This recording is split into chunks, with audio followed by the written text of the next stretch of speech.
Welcome to Military Spouse World 1-to-1, a weekday podcast featuring a military family shaker and mover, helping you navigate this amazing chapter in life.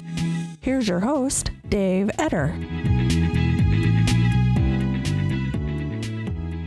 On today's episode of Spouse World 1-to-1, we catch up with Justine Evirs. She is a Navy spouse. She has overcome adversity in her life and is an amazing volunteer. We get a chance to find out what she does to make this happen, and also we find out a little bit about service to school, a veteran transition assistance program that helps get newly separated veterans into top-tier colleges. Let's bring her on now. Hello, Justine. How are you? I'm great. Thanks for having me today. I've been looking forward to this for a very long time. Outstanding. I'm glad you have, and I'm glad that you reached out to do the show. I find it very important that all of the military spouses out there have an opportunity to let others know what it is that they're doing and have done. You are an awesome military spouse, but tell us why. Oh, man, that's a tough question to answer. Put me on the spot. It's an opportunity for you to actually pat yourself on the back. I mean, yeah, we can take this moment and explain to the listeners out there, remember what we're doing when we get recognitions like the Spouse of the Year awards or any type of volunteer awards. Realistically, what we're doing is we're showing other people what can be done. Tell us what you've done, because you actually were a participant in the 2017 Armed Forces Insurance Military Spouse of the Year program, and you won for your Navy base, didn't you? I did. Yeah, I actually made top 18. I was really surprised and really honored to be a part of that group. It was just amazing, the support that I received with just being in the running, and the nomination alone just meant the world to me. So I guess I have some things I can chat about. I think for me, my whole focus has been really focused on always helping other spouses know that it is possible. I think we constantly fall into this notion of, well, I'm just like stuck in this lifestyle and this is all I'm able to do because of X, Y, and Z. And I've kind of always been a little bit of a, I guess as you would say, a mover and a shaker of, well, that's cute. You tell me I can't. Let me show you how I can. Exactly. So I tend to have a little bit of a different mentality. So I've been a spouse now for almost 13 years. I joined the Navy actually myself at 17, right out of high school. Yeah. I know. I joined right outside of Landover, Maryland, which is outside of D.C., and I joined the Navy and quickly found myself being medically discharged just a few short years later I was diagnosed with osteoporosis. Oh, wow. Yeah. At the age of 18, I had bones. Oh, my gosh. I had bones of an 80-year-old woman. Dang. I know. So I couldn't walk. I couldn't even walk on steel decks in the Navy because I would fracture bones. I literally that.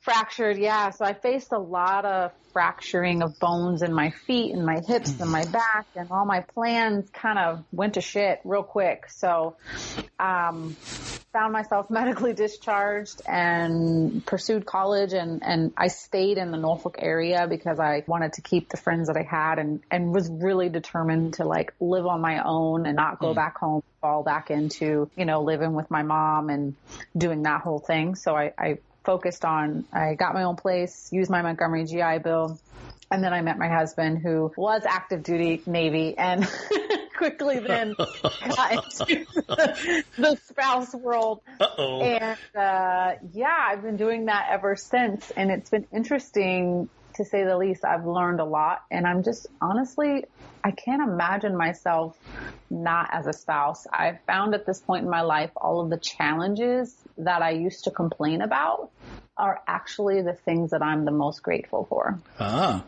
But you're right. If getting and staying in the Norfolk area was probably a smart thing, because you still had all of that Navy medical nearby that had history of what you were going through, and you could continue to be seen and have a good support structure. Yeah. Or medical history with the same caretakers. Yeah. And that played a big part in it because at that time, I needed a lot of medical attention. Today, no one would ever believe me, but at that time, I did need a lot of medical attention. So it worked really well. And then, so I got out and I met my husband, and right around when we got married and after going through the whole dating phase, he found out that he was getting picked up for Seaman to Admiral program, which in the Navy is the program, like in the Army, it's green to gold. I think in the Marine Corps, it's MESEP. So he was getting picked up for Seaman to Admiral. And so we were going to be faced with our first PCS. I was so young at this time. I was 20 and I was dealing with a lot of medical issues. I was in community college. I was like, sure, let's do this. And EFMP did not exist yet. Yeah, I was just moving and it was great. The first time I felt the challenges of the spouse community was when we had made it from Rhode Island to Chicago, and he was going through college and I was going through college, and he wasn't commissioned yet, and he was just kind of in that, because Seaman to Admiral, you can go to college for 3 years. So it worked out really well. We planned our family around that as well. So I have a 16-year-old stepdaughter, my oldest, who has always been with us. And then we actually planned our second child around those deployments like we all do. And I was in college, and I said, well, as soon as you finish college, you're going to go back on this deployment schedule. I already know how this is going to work. And so I kind of don't want to have babies without you, and I don't want to run that risk. And I'd rather have babies. I don't know what I was thinking. I'm like, I would rather have babies, when I'm in college. So then when I'm ready to kind of be mid-career and, I'll be able to travel and do those things. And so that's babies with as brittle as your bones are is a scary thought just to think of right there. Well, the good and bad news is osteoporosis is not curable. But at the time, because I was so young, a woman's bones actually build up until the age of 30. Now that I'm in my 30s, I have more concern again because I've built them up as far as they will go. Mm-hmm. The good news is that I was able to build a lot of bone density through medication. I became a fitness buff through that because with lifting weights increases bone density. So I really focused on fitness, food, and education. Yeah, having a baby at 23 was a concern, but again, I'm an optimistic person, and I was like, you tell me I can't, I'm going to show you that I can. Mm-hmm. I did it, and I didn't fracture one bone during the pregnancies, both of them. Wow. So what was the first thing that you started doing that was volunteer work in the spouse world? I'd probably go back to Navy Marine Corps Relief Society. Oh. I did a lot with them in Norfolk. I've always been a very welcoming person, and people are my thing. So I helped overall their orientation process, became a caseworker. I actually was in the process of working alongside their budget for baby course too. So I was fairly active in the Navy Marine Corps Relief Society. And that's a volunteer position, right? Yeah, that was like my job because I was coming out of, at this time now, grad school. So I had 2 babies in diapers. My husband's deployed. I'm in my last year of grad school, and I was a volunteer for Navy Marine Corps Relief Society. I was doing what we all do, is bury our head in the sand and just go and stay busy. That's it. From sunrise to sunset, okay, fine, let's go to bed and we'll wake up and do it again. All right, now we can just put another check mark down and he'll be home, or in my case, she'll be home. And keep it going. Rocking and rolling. That's what we do.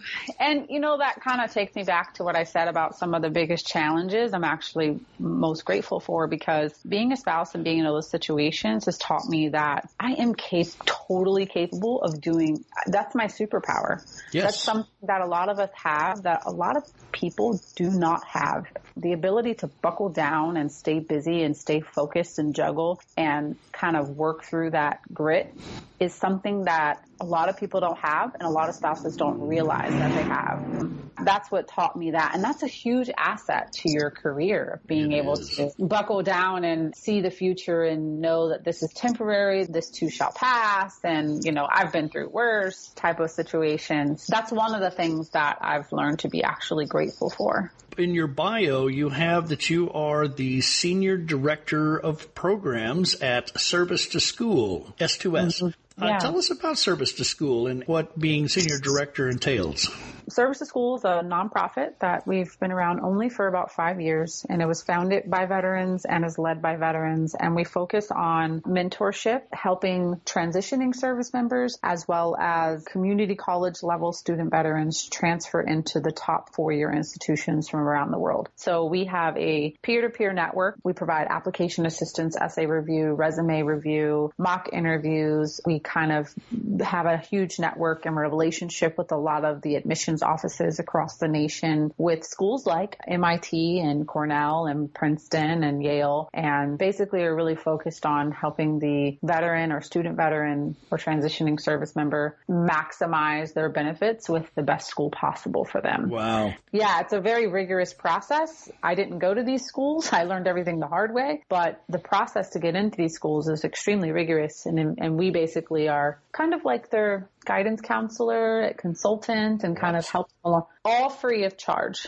Oh, really? Now that's outstanding right there. And for those of you that are listening and going, well, what does that have to do with us? Because we're spouses. How can we get involved with that? Your service member, your husband or your wife, when they get out, the transition, it's very difficult. Putting them into college or finding a way to get them to take that Montgomery GI Bill and do something with it. Look up Justine here and get into the top 4. Go to Yale. Yeah. I just wrote an article on this in GI Jobs magazine saying how, I wish that I had service to school when I was transitioning out, because Yale and Stanford and all these schools, they weren't in my vocabulary. Even if they were, I saw them on TV. They just weren't. Those are not schools that we talk about where I come from and where I had lived and places like that. So what I've learned over the years is that these schools are actually very, very achievable for our service members. If you can get into these schools, it is true, the more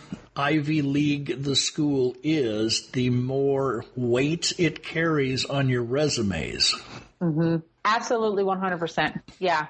So it's amazing what happens is that veteran network that you build as you transition out. And then if you can build your alumni network, that's why it's so important on what school you choose. If you can leverage your alumni network and your veteran network, you are now cooking with some grease, and you are well on your way to cooking with grease.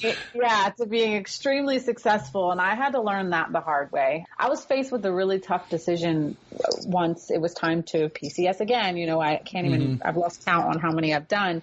And I, as a veteran, was maxed out on how many credits I could transfer. And so here I am using my GI Bill and trying to use all my, maximize my benefits, but I'm now a spouse and I'm having to move every 2 to 3 years. It's like, how do I continue my education and get that degree? And I quickly learned what residency requirements were. And I was faced with a really tough decision of having to transfer a lot of my work to an online community.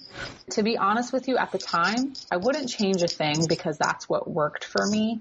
But I did end up at a big name online school. After having to look for a job, I quickly learned the value of an alumni network and how I did not have an alumni network with the school that I attended. Yeah. If somebody wants to try and get some help and they would like to pick your brain, what is the best and easiest way to get a hold of you? LinkedIn, for sure. 100%. And if you're not on LinkedIn, you should be on LinkedIn. So I'm going to only say LinkedIn.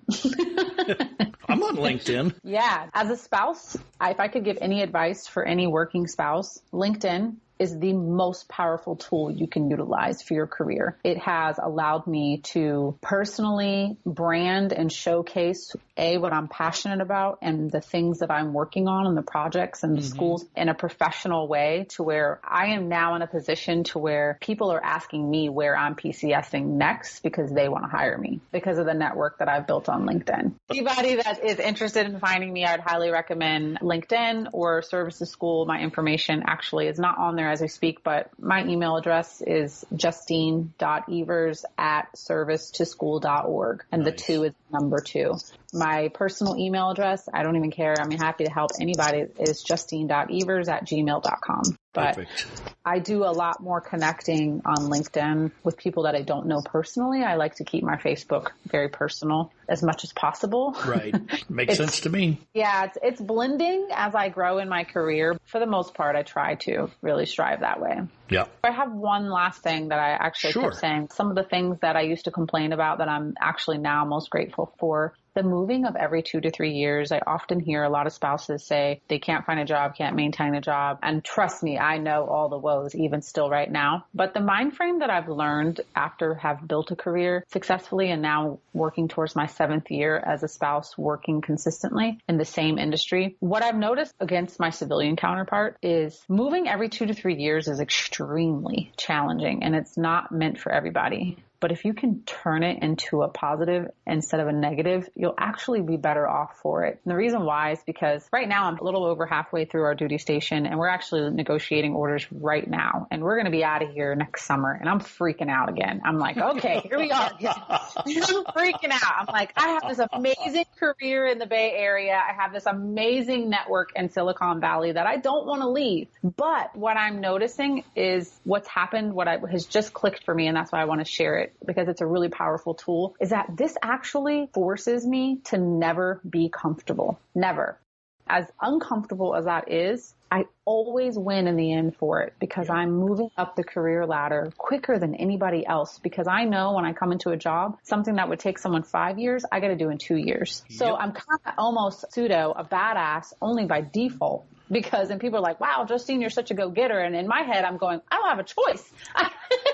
I know how to get things done quicker. And I've just learned to don't lie about being a spouse, man. Be proud about it. Because if there's more people out here proud talking about these same things about I'm a spouse and this is why you should hire me, because this job would normally take 5 years. You'll get it done in 2 years. And yes, I may move in 2 years. But in reality, if you're willing to let me work remote and we're still working together greatly, I'm happy to do so. And let me also let you know that I have a global network of people that I can bring in. Sell yourself, man. Don't let these people tell you you're not valuable because you move every 2-3 years, because it's a load of crap. Because most civilians are only in a job right now 2 to 3 years, period. Yeah. And most people are only hiring for 2 to 3 years because of how fast paced our society is. So actually now is the time to be talking about it. Amazing advice. Amazing. I'm off my high horse now. I can talk about this all day long. Hey, that's fine. Matter of fact, we might just do that. We'll do a PCS edition with you dealing with work and how to transport it with you or get your employer to let it happen. Talk to you later. Have tons of fun. Yeah. Thank you for having me today. I really appreciate everything you're doing for us. It's very important work. So thank you. Thank you. We'll see you. Bye. Military Spouse World 1-to-1 is a BDE Productions podcast. The views and opinions of the host or any of the guests are not that of BDE Productions or sponsors.